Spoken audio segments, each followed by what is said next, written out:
Muy buenas, amables televidentes. El conversatorio de la Fundación Institucionalidad y Justicia del día de hoy cuento con la honorable presencia de Laura Hernández, quien es, la directora del Servicio Nacional de la Defensa Pública. Laura, en nombre de la Fundación, una vez más, te agradezco que haya correspondido a la invitación.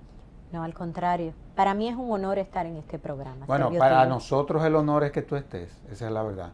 Porque si hay una institución que ha tenido una proyección durante este último año, ha sido la defensa pública.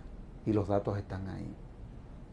Y es increíble cómo, y eso lo digo yo, con la delicadeza que frente a una defensora pública como tú, que es parte de un sistema, aún con los problemas que se le han presentado a otros actores, hemos visto cómo la defensa pública ha tenido una proyección impresionante. Sin embargo, quiero que tengamos o entremos en este programa teniendo una visión de sistema para luego irnos a la defensa pública, cuál ha sido su labor, qué es lo que ha llevado a que la defensa haya sido tan exitosa y ver de qué forma podemos hacer propuestas que puedan contribuir a que ella, como parte de un sistema, ver cómo las demás instituciones también puedan tener el desempeño que ha tenido la defensa pública, y eso lo digo yo.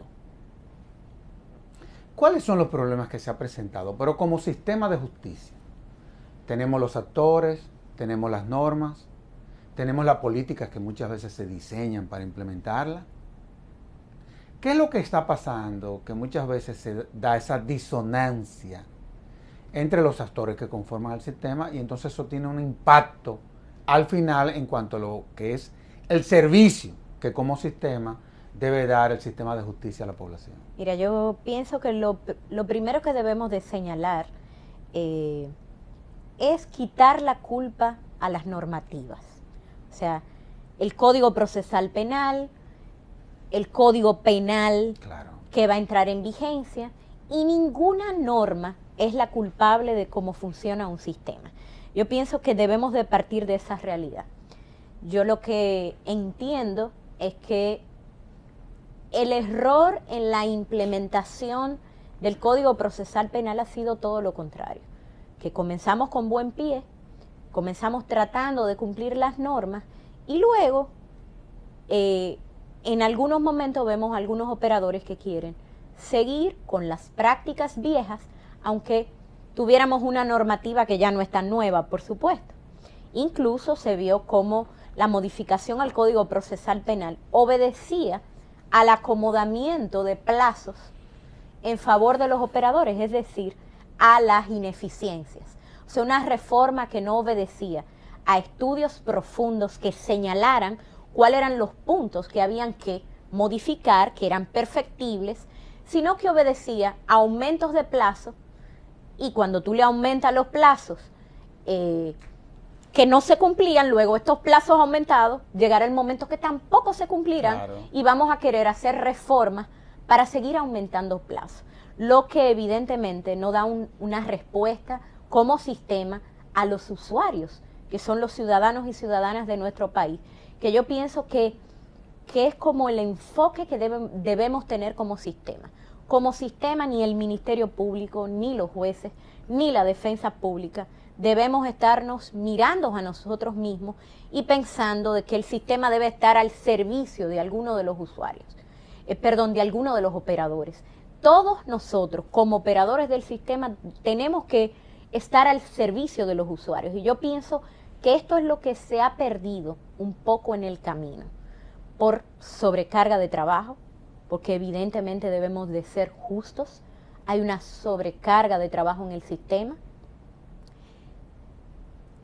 por falta de recursos, de personal, de tecnología, para hacer el trabajo más llevadero, pero no me gusta tomar como excusas las deficiencias. El saber, por ejemplo, que la implementación de toda la reforma procesal penal en todos estos años que tenemos se hizo con 0 pesos. Claro. O sea, se hizo con los presupuesto de las instituciones que eran insuficientes.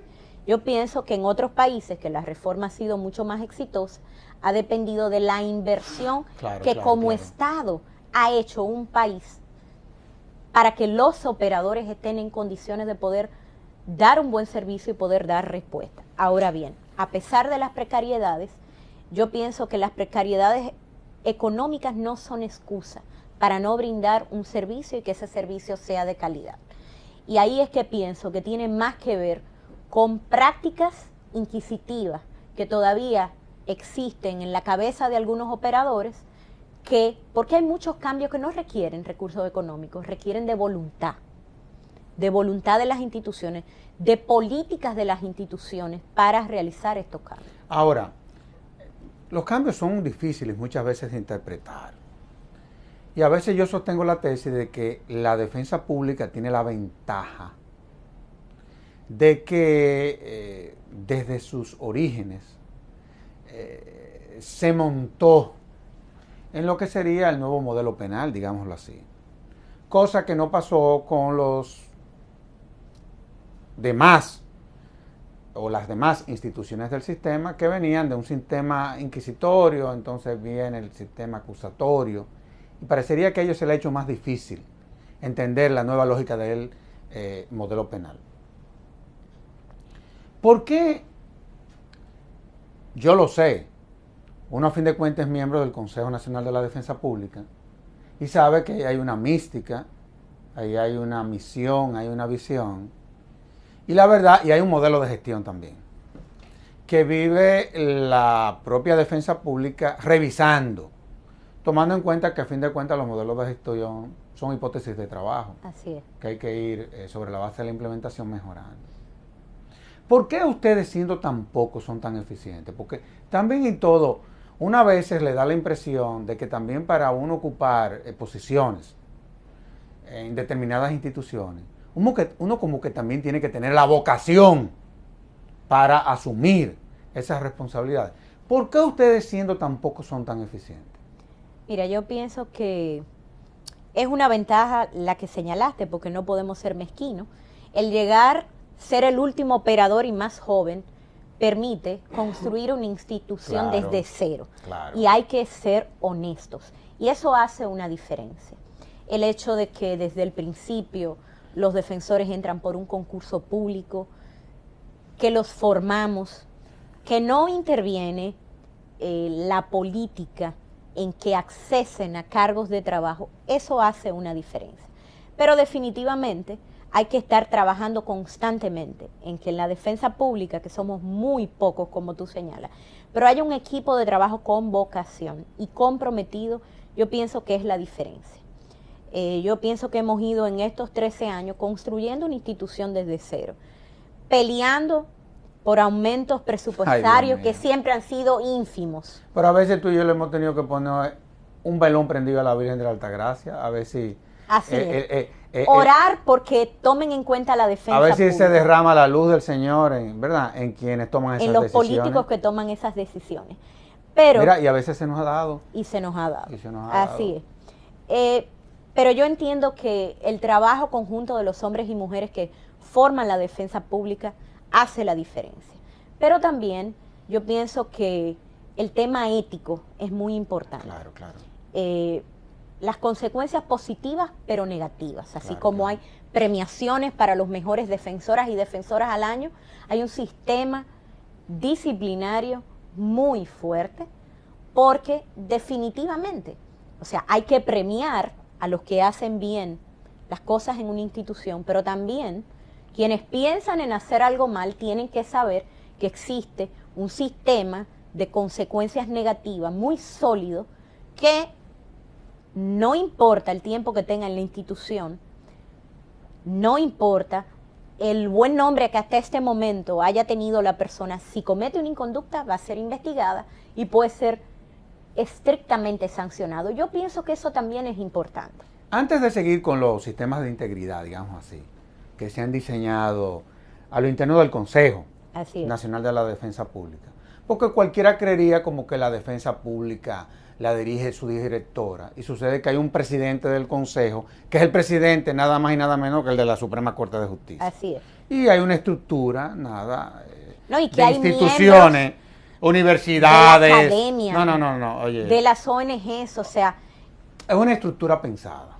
Ahora, no hay duda de que la defensa pública es una institución que por lo eficiente que ha sido, digámoslo así, es una institución que ha generado muchos celos. Aquí hay términos que yo soy el que lo voy a utilizar para que tú no te me contamines, porque te tengo que cuidar en este programa de que... y hay cosas que yo no puedo decir. De que no lo llevemos ahí. Pero oye, yo tengo 13 años en el Consejo Nacional de Defensa Pública y cada vez que yo oigo algunas voces por ahí emitiendo una serie de juicios, la verdad es que a uno le dan ganas de llorar. Yo recuerdo que antes, cuando no se supo interpretar el papel del defensor, la crítica era de que los defensores defendían delincuentes. Cuando a fin de cuentas uno lo que trata es de preservarle sus derechos fundamentales a los imputados. Ahora son otras las acusaciones porque ya ese tipo de mito se desmontó. Así es. ¿Cómo funciona la defensa pública? Por ejemplo, cualquiera pensaría que la defensa pública son los ciento y tantos defensores que hay. Pero hay una estructura conformada por trabajadores sociales, en fin. ¿Cómo que este asunto funciona? Mira, nosotros hasta ahora tenemos 24 oficinas en todo el país. Como tú señalabas... Pero debieran de ser más. Por supuesto, nos faltan 3. Este año, antes de fin de ¿Faltan año... 13? 13. Vamos a abrir 3 más.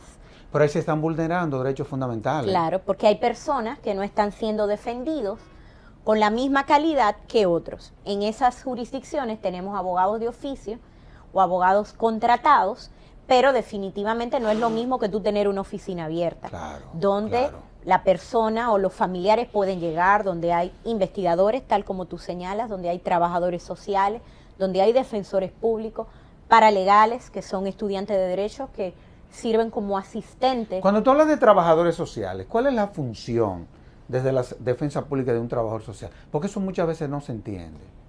Mira, de hecho los mismos trabajadores sociales dicen que la defensa pública abrió el que los profesionales del área, sociólogos o trabajadores sociales, que es sobre todo que buscamos, incursionaran en el campo de la justicia, porque salvo en los equipos multidisciplinarios de los tribunales de niños, niñas y adolescentes, un trabajador social no tenía nada que ver con la justicia. Claro. Sin embargo, dentro de la defensa pública, el trabajador social va a hacer estudios de campos socioeconómicos y del perfil del imputado, de la persona a la que se le imputa unos cargos. Por ejemplo, respecto al arraigo, muchas veces es muy lamentable, pero asociamos el arraigo con que alguien viva en un ensanche, como digo yo.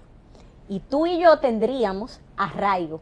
Pero si alguien vive en Gualey parte atrás, parecería que no tiene arraigo en un barrio de nuestro país. Sin embargo, los trabajadores sociales muchas veces pueden probar a través de sus estudios que esta persona tiene 20 años viviendo en el mismo lugar, y eso lo aseguran las asociaciones, los clubes que conviven en este barrio de que esta persona es parte. También, por ejemplo, se dice que alguien o se le imputa unos cargos y que esta persona es un traficante. Sin embargo, nosotros, a través del trabajador social, muchas veces comprobamos que esta persona vive en una situación casi de pobreza extrema, que su casita no tiene piso, tiene un techo que se le está cayendo, toma fotos, entrevista a las personas, a los familiares, y se puede probar también que la situación supuestamente socioeconómica de esta persona no es la que se señala.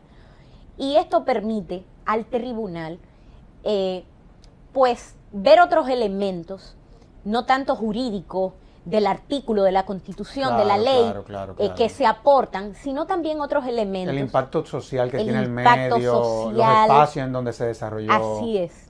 Todo esto que puede colaborar con la estrategia de defensa. Sí, sí. No hay duda de que cuando uno ve, por ejemplo, a un defensor público asumiendo, eso ha generado una serie de celos. Eso es impresionante. Porque también es una visión cientista que hay en cuanto a cómo defender al imputado e inclusive hasta cómo desmenuzar el producto de la investigación. Ahora, tú hablabas de esa condición socioeconómica. ¿Quiénes califican para ser defendidos por un defensor público? Porque yo quiero aquí desmontar 2 o 3 cosas. Claro. Ok, vamos a ver. Lo primero ¿Quiénes califican? Que tenemos que señalar es que la defensa pública no es una caridad. Tú y yo, a través de nuestras creencias religiosas en la iglesia de cualquier denominación que uno se congregue, puede ayudar, asistir a los pobres, pero la defensa pública tenemos que quitarnos, tal como tú señalas, la idea de que es una caridad. No es una caridad, es un derecho fundamental, consagrado en todos los tratados internacionales, claro, de que el país es signatario, pero consagrado en nuestra propia Constitución, el derecho de defensa y la defensa pública como institución. Entonces, lo primero que tenemos que desmontar, como tú bien señalas, es la idea de que la defensa pública está para los pobres. Claro. No es cierto, está para todos. Evidentemente, ¿quiénes son la mayoría de nuestros usuarios? Los pobres. Los pobres. ¿Por qué? Pobres. Porque sabemos que la justicia penal es la cara de la pobreza. Y de esto tenemos años hablando tú y yo. Y son muy pocos las personas de recursos económicos que se encuentran guardando prisión. Sin embargo, cualquier persona de escasos recursos se encuentra guardando prisión, en prisión preventiva, esperando que se conozca su proceso. Entonces, evidentemente, la mayoría de los usuarios de la defensa pública son personas de muy escasos recursos. Pero la Constitución no nos permite hacer ninguna distinción. Habla de que el servicio de defensa pública se brindará en todo el territorio nacional a las personas que carezcan de recursos económicos o por cualquier causa carezcan de abogados. Yo siempre pongo 2 ejemplos y creo que hace muchos años en este mismo programa, cuando estaba comenzando la defensa, hablamos de este ejemplo. El que llega al país y es detenido en el aeropuerto puede tener recursos económicos y no conocer un abogado en República Dominicana porque es un extranjero. El Estado que le va a imputar unos cargos, cual que fueran, tiene que garantizarle sus derechos. Así es. Tan sencillo como eso. Claro. Pero te pongo un ejemplo que nos pasa a diario, sobre todo en el interior del país. Recuerdo un caso en San Francisco de Macorís, para ponerte un ejemplo de la vida diaria. Apareció muerto un abogado muy querido de la región. Los imputados tenían recursos económicos. Todos los abogados de San Francisco de Macorís se negaron a asumir, aún pagándosele, la defensa de los presuntos acusados de este delito. ¿Por qué? Porque era una gente muy querida de este pueblo. ¿Qué hubiera sucedido con este proceso si la defensa pública no lo asume? Nunca hubiese sido conocido. Nunca hubiera sido conocido. Entonces hubiese habido un problema. Entonces, sí hubiera habido un problema. Porque hasta los malditos tienen derecho a ser defendidos. Esa es una realidad, eso está en la Biblia. Es duro para quien sufre una tragedia, eso es verdad, y uno eso lo entiende.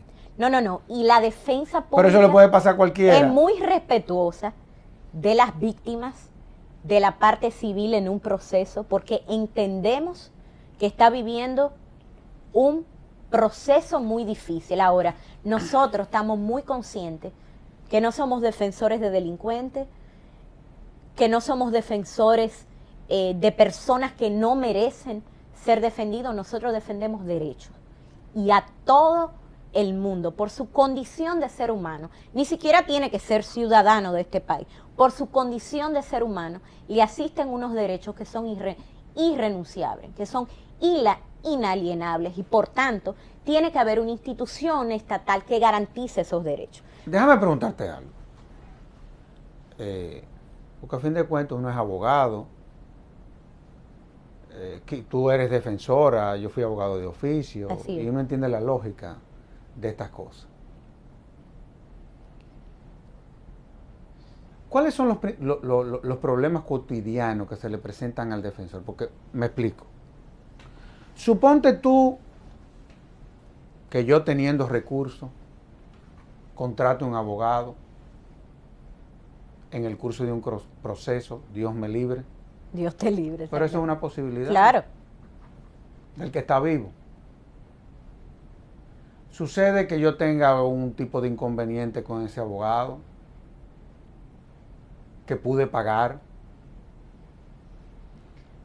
y me quede sin abogado y tenga entonces que venir un defensor a asistirle sobre la base de preservarle su derecho.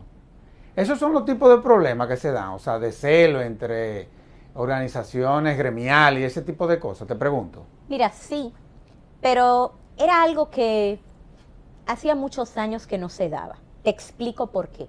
Cuando comenzó la defensa pública... ¿Hubieron muchos problemas al principio? Sí, los abogados decían que le iban a quitar los casos y los secretarios de las filiales de abogados se acercaban donde mí. Pero nada que ver. Pero con el tiempo hay una relación fraterna entre los abogados en ejercicio. Primero porque la defensa pública es muy respetuosa de no intervenir en procesos que hay abogado privado. Claro. Yo te puedo decir que algunas oficinas de defensa pública ha llegado una solicitud de un tribunal que dice algo parecido a esto.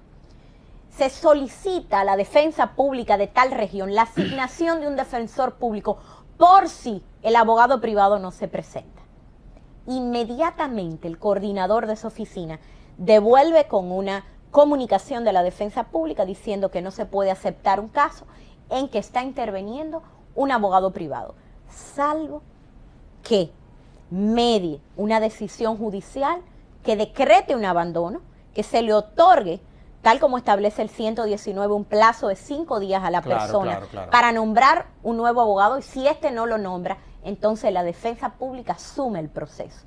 Porque estamos obligados. Un abogado privado, por ejemplo, cuando tú ejercías privadamente o yo, uno elegía qué caso tomaba o no. Pero la el defensor no. De un defensor no le permite elegir, no, este caso me parece que lo podemos asumir. No, se le asignan los casos. Se le asignan los casos. Por eso es bueno decirlo, porque es que, oye, hay una serie de confusiones. Y entonces, con eso de la filial, te digo, la relación que existe hoy día es, en Ciudad Nueva, por ejemplo, los abogados privados llevan a los imputados, mire, esta es la puerta de la defensa pública. Miren, esta es una persona que no tiene dinero. Porque alguien que no tiene recursos económicos realmente no le interesa. Y como hemos señalado, el año pasado, de los 25.576 procesos que llevamos, 9.000 y pico de procesos entraron a la defensa pública por el decreto de un tribunal, dictado por un tribunal de los abogados privados. Entonces, ¿qué quisiera la defensa pública? ¿Estar sobrecargada de casos? No. Claro que no. Que los abogados, que de hecho lo está. Que los abogados privados asuman sus procesos hasta el final.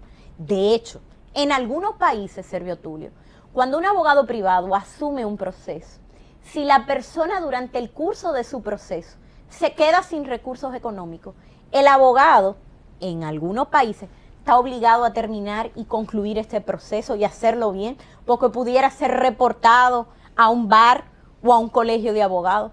Sin embargo, yo veo... Pero es que aquí lo estamos viendo como al revés. Exactamente. Veo que no hay una preocupación por los usuarios, que no hay una preocupación por el que puede ser sometido a la acción de la justicia, que es cualquiera. En estos días me decía una defensora uruguaya que le decía a un congresista en su país, le dijo, ¿usted maneja un vehículo? Sí. Usted puede ser fácilmente un imputado. Desde que usted maneja un vehículo, usted puede matar a una persona y caer en las redes de la justicia. Entonces, como tú señalabas ahorita, nadie está exento de poder en algún momento ser imputado. Entonces, casos sonados, casos con personas de recursos, la defensa pública no tiene ningún interés en tenerlo. Ahora, ¿qué es lo que muestran? Y eso lo muestran las actas de audiencia, que hay procesos que duran 2 años, 9 abogados privados, y cuando interviene la defensa pública, ahí es que se conoce el proceso. Sí, claro. Vamos a hacer una defensa aguerrida. Y muchas veces es parte de una estrategia, inclusive, en donde lamentablemente uno quisiera que no fuese así, pero que hay una realidad, o sea, las funciones que establece la Constitución para el defensor público lo obligan a tener que asumir casos, aunque no lo quiera asumir, tan sencillo como ese. Ahora, yo te voy a decir un caso concreto, evidentemente sin revelar nombre, pero nosotros recuerdo una defensora que su niño fue violado, y ella justamente era una defensora especialista en penal juvenil. Yo hablé con ella y le dije, yo quiero que tú me digas si tú puedes seguir asumiendo penal juvenil, porque fue un menor que violó a tu hijo. Y eso tiene un componente emocional muy grande. Y eso tiene un componente emocional muy grande. O tú prefieres pasar a penal ordinario. Ella me dijo, doctora, no me castigue. Yo tengo muy claro que independientemente que en este proceso mi hijo es una víctima, yo tengo muy claro que cuando defiendo a un adolescente en conflicto con la ley, lo hago garantizando sus derechos. Por favor, no me castigue por algo que no es mi culpa. Yo, para nada. Entonces, es la formación que damos a los defensores y defensoras que le permite perfectamente saber que todo el Estado está contra una persona y que ellos son la única persona que defiende sus derechos, que ellos son la única voz de alguien que para el sistema de administración de justicia no tiene voz, porque usted, si no tiene un técnico, un abogado que lo defienda, no se sabe manejar en el sistema de administración de justicia. Usted tiene que ser un técnico en la materia. Para eso usted requiere ser un abogado y un abogado penalista, claro. Y un buen abogado penalista. Ahora, tú hablabas de la formación del defensor. ¿Cuáles son los... ¿Cómo tú defines ese proceso? O sea, primero hay que ser abogado, después tú te tienes que someter a una serie de pruebas, en fin. ¿Cuál es el proceso completo del defensor público? Te lo pregunto, porque tú sabes que nosotros tenemos muchas deficiencias en nuestras escuelas de derecho. Los dos somos profesores y sabemos que eso es así. Deficiencias que vienen desde la primaria de nuestras escuelas, y eso impacta ya a nivel superior. Te lo hago la pregunta porque la verdad es que la formación académica de los defensores es muy sólida. ¿De qué es de lo que se trata? O sea, ¿dónde se forman? ¿Cómo es el proceso? ¿Cuáles son los componentes? Pero sobre todo y ante todo, ¿cuáles son ya los procesos de formación permanente una vez ellos terminan siendo defensores? Mira, lo primero, como señalábamos, es que tienen que pasar un concurso muy riguroso, un concurso público que van a tener pruebas orales, pruebas escritas, pruebas psicométricas. Hubo uno el año pasado. Así es. Que fue muy riguroso. Así es. ¿Cuántos participaron en ese proceso? Participaron 580 y pico. ¿Y cuántos terminaron? Terminaron 54. ¿Y por qué terminaron tan poco? ¿Porque solamente habían recursos para formar eso? No. ¿O porque luego de haberle hecho todas las pruebas, eso fueron lo que le calificaron? Mira, nosotros quisiéramos poder tener un registro de elegibles y tú decir, bueno, no tengo que hacer el año que viene un nuevo concurso, ahora podemos entrar 50, pero si el año que viene podemos entrar 25, 50 más lo ingresamos. No, eso habla, como tú señalabas, de las grandes deficiencias en la formación del profesional del derecho. ¿Cuál es el perfil del defensor público? Te lo voy a poner más fácil. Mira, ¿cuál es el bendito tiene perfil? Que ser un abogado litigante con un gran componente social. ¿Por qué?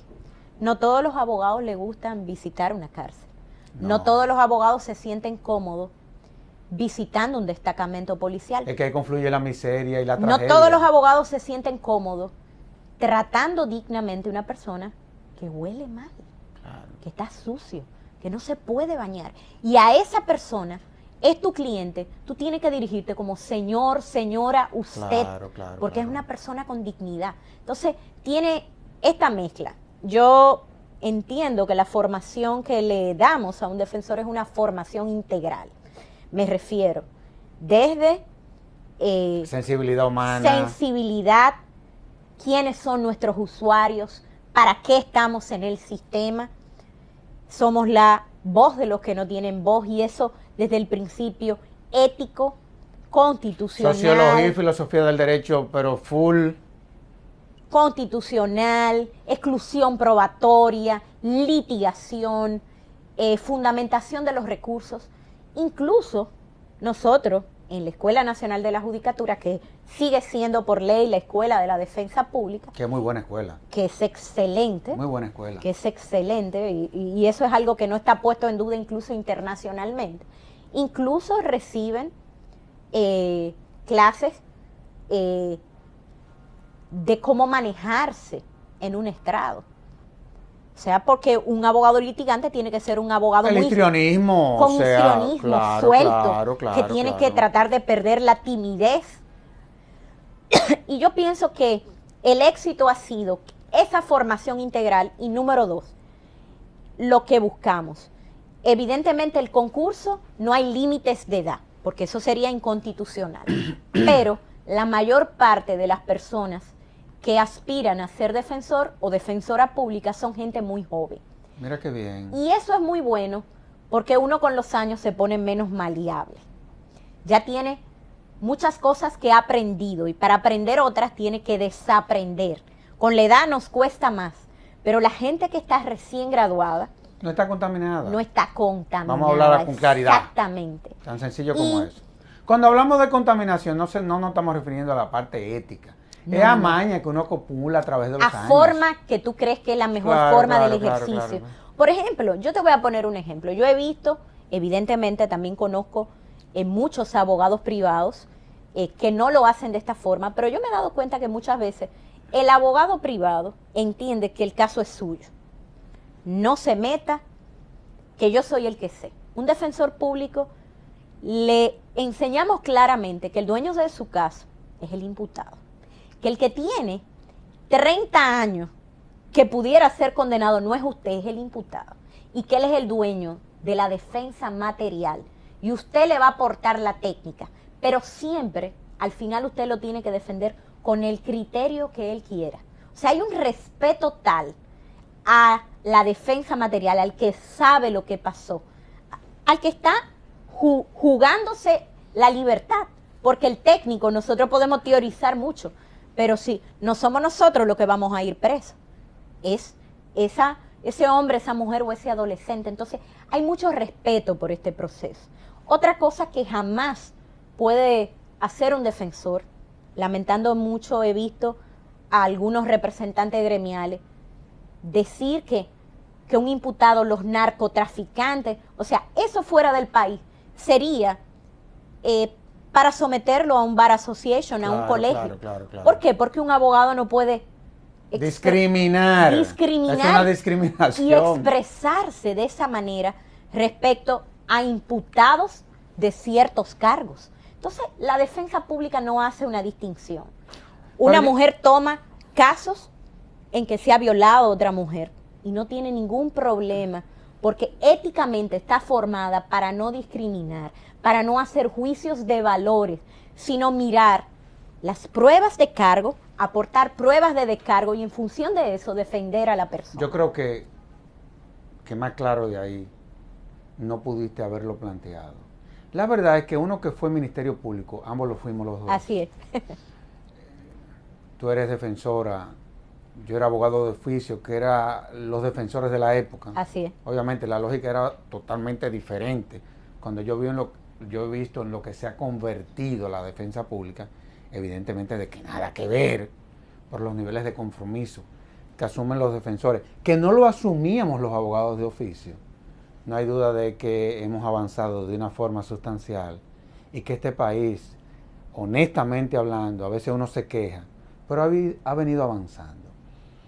Yo voy a hacer una pausa ahora, pero quiero que hablemos de los sistemas de integridad que están muy claros en todo lo que son las resoluciones que se han aprobado desde el Consejo Nacional de la Defensa Pública y la labor del Consejo Nacional de la Defensa Pública cuando se le someten casos, cuáles son las razones que llevan a que sea apoderado el Consejo, y seguir hablando de estos temas, pero también de los casos que asume o que asumió la defensa pública o que ha venido asumiendo la defensa pública en los últimos años. Es decir, ¿qué porcentaje de los casos penales tienen que asumir los defensores públicos? Vamos a hacer una pausa y de inmediato volvemos con nuestra excelentísima invitada.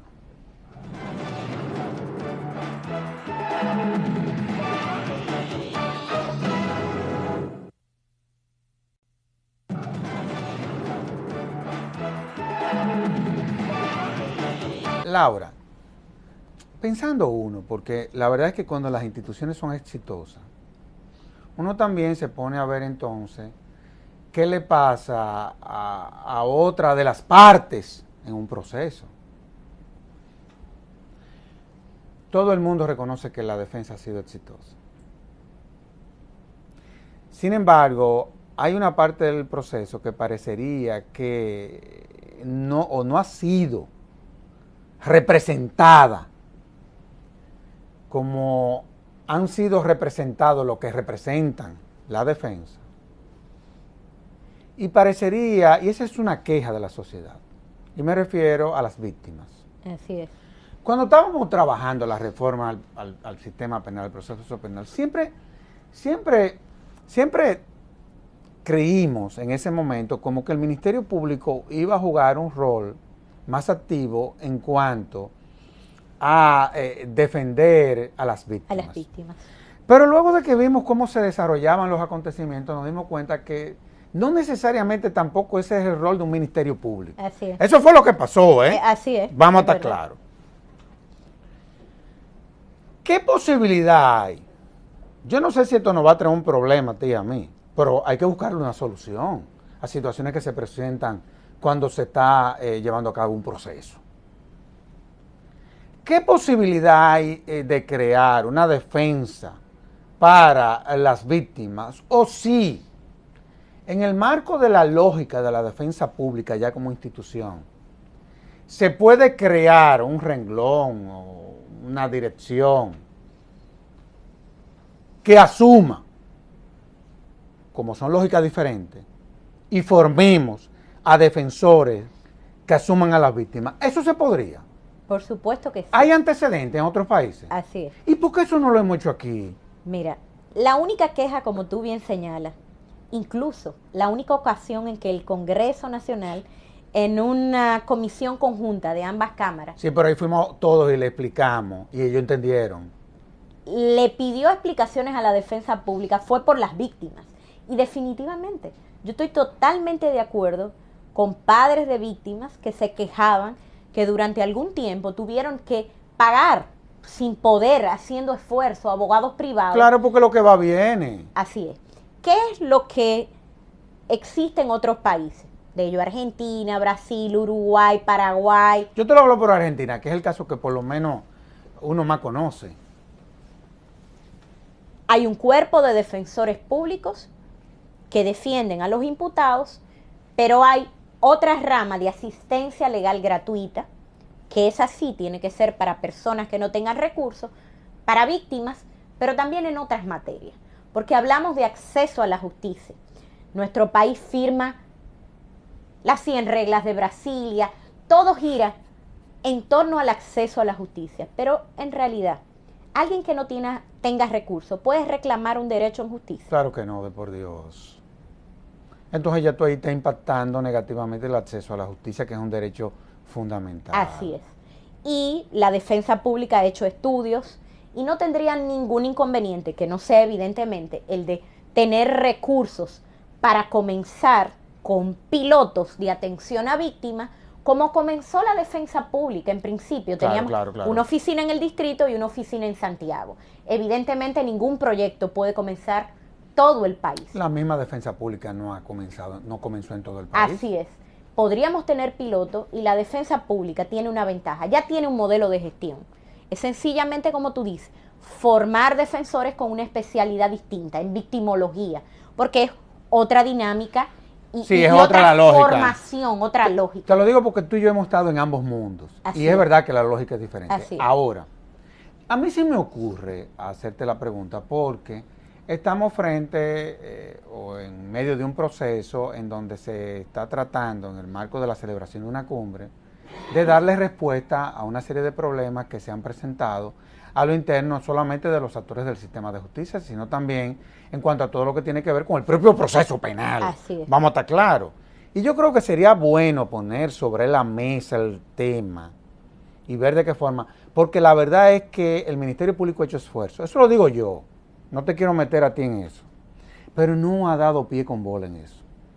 Mira, hemos abierto oficinas desde la Procuraduría con la finalidad de ver cómo podemos contratar abogados para que asistan a las víctimas. La verdad es que no ha dado resultados. Eso no ha servido para nada. Entonces, viendo el éxito de la defensa, me parecería, y bien teniendo una visión comparada de que en otros países, aprovechando la institución, están dando el servicio, pero aquí además, no hay que inventar tanta cosa. Pero además, Servio Tulio, la Constitución abrió esa puerta. Claro. Porque el artículo, son los artículos 176 y 77. Que se refieren a la defensa pública. Pero el 77 habla específicamente de la asistencia legal gratuita, especialmente a víctimas. Claro. Y está en el título de la defensa pública. Claro. O sea que en esto lo que la defensa pública requeriría es unos recursos que no tienen que ser exorbitantes, porque nosotros hemos mostrado que con pocos recursos se puede ser eficiente. Se puede ser Eso está claro y a mí me consta. No, aparte de que yo sostengo la tesis de que ustedes tienen vocación al martirio.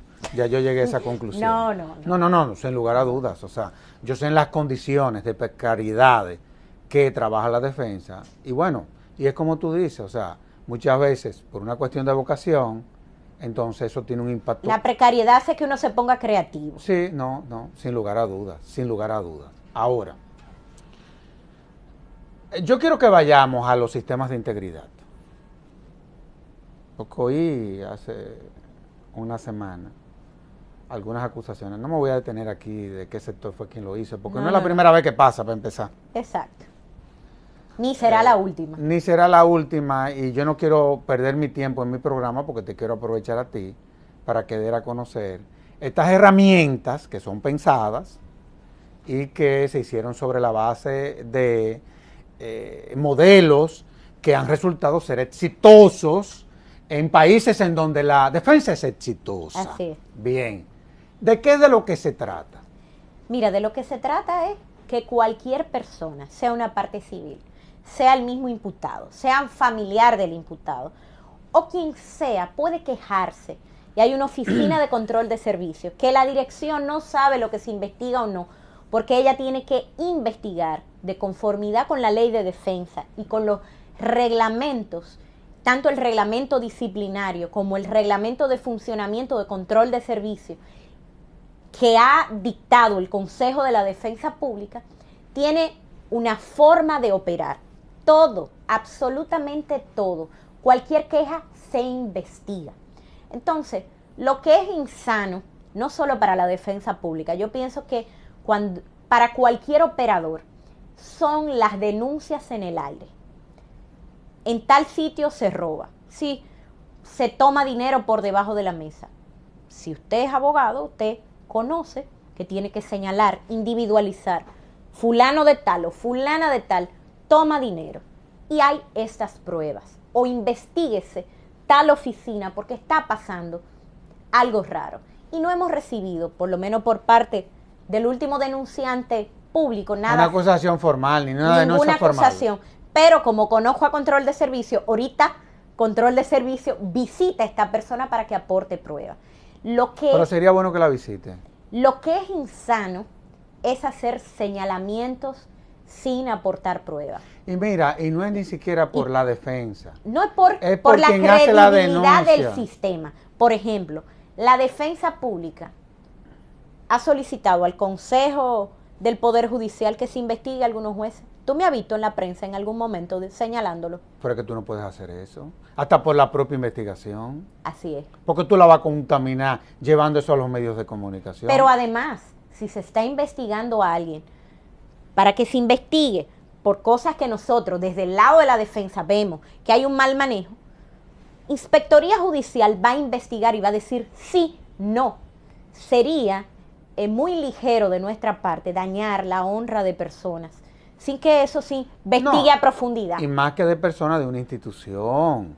Porque cuando tú no identificas, por ejemplo, a quien, según tú, ha cometido actos dolosos, oye, tú estás atentando contra una institución que inclusive tiene rango constitucional.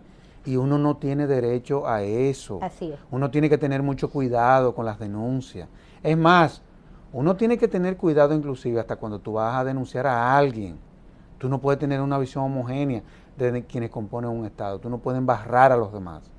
Y eso es lo que a uno muchas veces, honestamente hablando, y te lo digo, como que lo desalientan a uno. Claro, pero sobre todo, crea en la ciudadanía la idea de inseguridad en el sistema, que no es bueno, porque nosotros queremos que la gente crea en el sistema de administración de justicia. Y es más, deberíamos estar todos en una lucha porque la gente crea en los profesionales del derecho, que lamentándolo mucho, muchas veces estamos desacreditados, y en cualquier país del mundo. No, que estamos desacreditados. Claro, pero en cualquier país del mundo, el profesional del derecho es como, está en la cúspide de los profesionales respecto a formación, respecto a ética. Hay en países, yo tengo una sobrina que vive fuera, que va a estudiar derecho, pero ella tiene primero que estudiar otra carrera.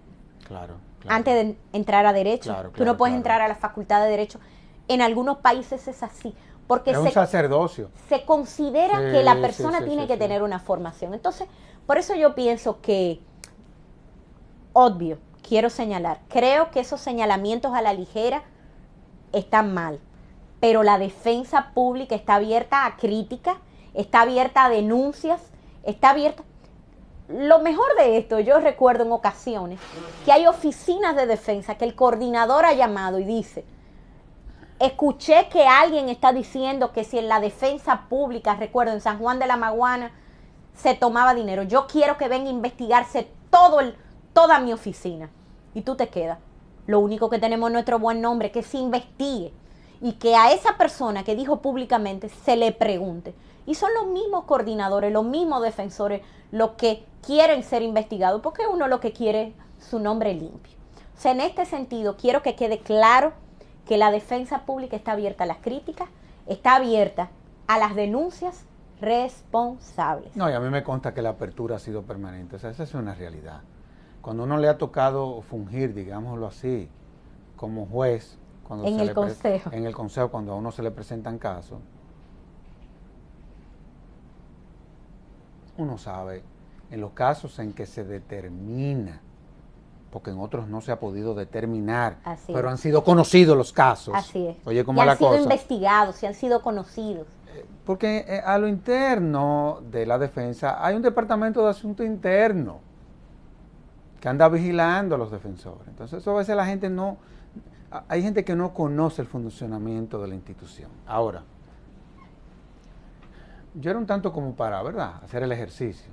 Pero a veces a mí me da la impresión de que cuando yo hablo de estas cosas, aunque no es así, uno como que está perdiendo su tiempo. Porque la verdad es que uno está consciente de cómo funciona la defensa pública en esa dirección. Ahora, yo no sé, Laura, pero a mí me preocupa la carga de trabajo de los defensores. Mira, siempre me ha preocupado que todavía no hemos podido, por falta de recursos, dar un servicio como la ciudadanía se merece a nivel nacional. Claro, es así. Nos hacen falta varias oficinas, como tú dijiste anteriormente, y eso es solamente por falta de recursos. Me preocupa entonces que por eso, entre otras cosas, y sigue siendo por falta de recursos, no tengamos más defensores. ¿Cuántos defensores tiene la defensa? Mira, nosotros tenemos 154 defensores de carrera en este ¿Cuántos se momento. requieren real y efectivamente? Mínimo, un mínimo de 400. En septiembre ingresan 54, por lo que subiremos a 200. Eso va a tener un impacto, ¿eh? Así es. Porque va a subir en un 25%. Así es. Eso va a tener un impacto. Mientras tanto, la solución que ha buscado la defensa es contratar abogados. Contratar abogados. Evidentemente que no pueden ejercer, porque ese modelo de que tú puedes ejercer privadamente y tomar casos de oficio. Oye, que hay gente que no entiende. Yo he tenido una... Éticamente trae problemas. Yo he tenido una... Polémica no, porque tampoco ni siquiera eso es una polémica. Una diferencia de criterio, digámoslo así. Tú sabes que se aprobó la ley orgánica de la Policía Nacional. Sí. Bueno, que es mejor que lo que teníamos. Claro, por supuesto. En 60,000 aspectos. Que todo es perfectible, pero sí. Esa no era la que yo quería, pero me gusta más que la que teníamos. Por supuesto. Para que estemos bien claros, pero por mucho. Tú sabes que en esa ley, como se desmontó, acuérdate que en la ley orgánica del Ministerio Público se crea la Policía Técnica Judicial. Que no fue posible desde el punto de vista político poner a funcionar esa policía. Parece que el país no está preparado todavía para llegar a ese estadio. Pero está bien. Hay veces que quisiera uno que las cosas tampoco se precipiten. Bueno, pues esa parte de la Policía Técnica Judicial se deroga de la ley orgánica y todo lo que tiene que ver con la investigación sigue siendo como siempre ha sido, que la maneja la policía. Tú sabes que como eso pasó, porque si hubiésemos tenido la Policía Técnica Judicial, no hubiese habido ningún problema. Así es. Porque esa era una policía que iba a estar adscrita al Ministerio Público, no a la Policía Nacional. Digo, para que la gente entienda cuál es la lógica de todo esto. Bueno, pues entonces si tú no quieres esto, tú te tienes que someter a un sinnúmero de incompatibilidades. Por supuesto. Como es lógico, si ellos tienen entonces el monopolio de la investigación, se supone que entonces que quien es policía no puede ejercer la profesión de derecho. Eso pasa en todos los países del mundo, cuando tenemos este modelo. Así es. Ah, pues tú sabes quién fue el primero que está defendiendo de que policías que son abogados ejerzan la profesión. El que se está quejando de la defensa pública. Lo sé. Pero entonces esto... Yo pienso que eso es muy desacertado. Pero yo no entiendo. Porque todo esto tiene una lógica. Asesorado. Pero definitivamente para el país, para los usuarios, para los ciudadanos de la República Dominicana, es conveniente que quien investiga no puede ejercer la profesión de abogado. Pero tú que eres defensora, ¿puedes ejercer la profesión de abogado? Claro. Los jueces pueden ejercer la profesión. Claro que no. El Ministerio Público puede ejercer. No, porque los agentes penitenciarios pueden ejercer la profesión de abogado. No, porque es incompatible. Entonces, no debe la policía tener unos privilegios que van contra el buen funcionamiento de la administración de justicia. Porque yo te voy a decir más. Antes de que comenzara todo el proceso de reforma, con la instalación de la anterior Suprema Corte de Justicia en el 97, exactamente, algunos soñadores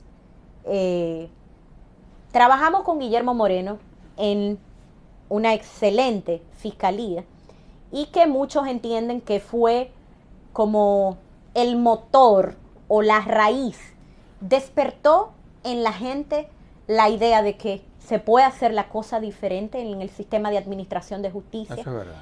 Trajo como consecuencia que organizaciones de la sociedad civil pidieran... Se vincularan también. Claro, pidieran claro. una Suprema Corte diferente. Y yo recuerdo que cuando Guillermo Moreno fue nombrado fiscal del Distrito Nacional, habían policías activos que eran fiscales. Y abogados. Que eran fiscales. Evidentemente, él los votó a todos de la fiscalía. Claro. Porque es totalmente incompatible. Imagínate una persona que sabía lo que estaba sucediendo desde la policía y además algunos ejercían, además de ser Ministerio Público. Es totalmente incompatible. Y eso es lo que trae hablemoslo claramente, es corrupción. Esa es la realidad. Y bueno, y es de lo que se ha quejado de manera permanente la fiscal del distrito, y la de Santiago, y la de Puerto Plata, y la de La Romana, y el de Samaná, etcétera, etcétera, etcétera. Ahora. Entonces yo pienso que, perdona que te interrumpa, que el presidente del Colegio de Abogados, porque es de quien estamos hablando, debería asesorarse mejor, pero sobre todo tener muy claro que un presidente de un colegio de abogados tiene una gran responsabilidad histórica en el adesentamiento del ejercicio profesional, que incluye a los abogados en ejercicio, pero también incluye a los que estamos en una función pública, claro, que no dejamos de ser abogados, porque a veces cuando él señala que la defensa pública le está haciendo daño al ejercicio privado de la profesión, yo digo, gracias a Dios que hay posiciones para abogados jóvenes en instituciones como la defensa pública, porque si no tendríamos más profesionales sin trabajo. Claro. Sin lugar a dudas. Ahora, el tiempo se está terminando. ¿Cuáles son los retos de la defensa? Tú presentaste un plan interesantísimo que lo aprobó el Consejo. Así es. Para que estemos claros, ¿verdad? Esa es una institución que tiene un órgano en donde las decisiones se toman democráticamente y en donde las cosas se aprueban sobre la base del consenso. Lo que pasa es que hay que leer los documentos, ¿verdad? Que a uno le manden para fines de revisión, ¿verdad? También. Y uno empoderarse de la institución, ¿tú ves? Porque es parte de la responsabilidad de uno como miembro de ese consejo. ¿Cuáles son los componentes de ese plan? O sea, 3 aspectos que tú me digas, mira, nosotros nos vamos a enfocar en los próximos años, porque es un corto, mediano plazo el plan, a estos aspectos, para seguir catapultando más a la defensa pública. ¿Cuáles son? Mira, uno de los aspectos más importantes es acceso a la justicia. Excelente. Y eso tiene que ver con 2 componentes. Uno, evidentemente, nosotros a corto plazo debemos cumplir con el mandato constitucional, para lo que requerimos que el Estado dominicano ponga en condiciones a la defensa pública de hacerlo. Pero en segundo lugar, en acceso a la justicia tenemos una deuda pendiente, que es justamente, y ya tú lo adelantaste en el segmento anterior, la asistencia a víctimas y a otras materias. ¿Por qué? Porque realmente la defensa pública tiene que verse en el Estado como lo que es. Es el brazo humano de la justicia. ¿Tú sabes cuántos defensores públicos hay en Brasil? Solo federales, sin los estadales. 5.000. Y están, la ciudadanía, las universidades están luchando por más puestos para defensores públicos, porque los ciudadanos lo ven como la lucha por el acceso a la justicia. Claro que esa es la herramienta, es la vía, el defensor. Otro de los aspectos importantes para la defensa pública es la capacitación continua. Si uno no mejora, se estanca, y quien se estanca no avanza. Y además, si queremos tener un sistema de administración de justicia fortalecido, necesitamos una defensa pública aguerrida y fortalecida. Mejora la defensa pública, tiene que mejorar el Ministerio Público. Claro. Entonces, esto es sistémico. Y en este sentido, nosotros estamos dando nuevos cursos de exclusión probatoria, de investigación. Por ejemplo, tenemos la semana que viene un curso de acceso a la justicia, de grupos vulnerables, cómo abordar todos los grupos vulnerables, mujeres, LGTB, grupos vulnerables que dentro de la misma población que nosotros atendemos necesita una mirada todavía mucho más sistémica y multidisciplinaria. Y la defensa pública tiene que estar a la vanguardia de todo esto. Cómo hacer a nuestros defensores mejores en la fundamentación de los recursos. Si queremos buenas decisiones de los jueces, necesitamos buenos recursos. Mientras mejores sean los recursos, ponemos a pensar más a los jueces y van a tener que fundamentar mejor sus decisiones. Si tenemos defensores que son buenos o muy buenos, los queremos todavía excelentes en la fundamentación de los recursos, porque eso va a mejorar el sistema. en litigación también, siempre se puede ser un mejor abogado litigante. No, sin lugar a dudas. Sin lugar a dudas. Ahora, el tiempo se acabó, pero quiero terminar con algo a lo que nos viven sometiendo a ti y a mí, de manera permanente. Son las evaluaciones de desempeño. El Consejo te vive, ¿verdad? De vez en cuando, examinando. A mí en la Fundación lo hacen cada 6 meses. Por eso estas instituciones funcionan. Así es. En 10 segundos, háblame de las evaluaciones de desempeño, porque la verdad es que esas son las cosas que uno ha terminado admirando de la institución. Mira, nosotros tenemos 10 años con una evaluación de desempeño que decimos que es 360 grados, porque cubre todos los aspectos de la función de los defensores y de todo el resto del personal, desde entrevistas a sus usuarios, a otros operadores del sistema, a los imputados, presos y en libertad, hasta evaluar sus recursos, cómo llevan sus carpetas de privados de libertad, o sea, cómo llevan el orden administrativo que tiene que tener un defensor o defensora, porque esa es la mitad del éxito de ser un buen defensor. Cómo litiga oralmente, el interrogatorio, contrainterrogatorio, o sea, todos los aspectos. Y es una evaluación 360 grados, pero ya la estamos convirtiendo en una evaluación por competencia. Y a partir del año 2017 evaluaremos de manera distinta, evidentemente sin perder los aspectos que hay que evaluar a un defensor o una defensora, pero estamos todavía dando un paso más a la vanguardia de la evaluación de hoy día, los métodos de evaluación. Laura, en nombre de la Fundación te agradezco que hayas dado esta cátedra de cuáles son los principios que fundamentan la defensa pública y la labor que ustedes vienen realizando. Quiero felicitarte en nombre de mi consejo de directores, de los abogados asociados que tú sabes que confluyen aquí, por el trabajo que tú has venido realizando durante estos años y por todo el equipo que conforma la defensa pública, que no hay duda de que ha tenido la visión de real y efectivamente, sobre la base del esfuerzo, la dedicación y la vocación, construir una institución que sin lugar a duda va a la vanguardia, a lo interno de un sistema como el sistema de justicia. Así que muchísimas gracias. No, gracias a ti por la invitación. Y a ustedes, amables televidentes, les decimos hasta la próxima, en donde estaremos en un nuevo conversatorio de la Fundación Institucionalidad de Justicia. Hasta entonces.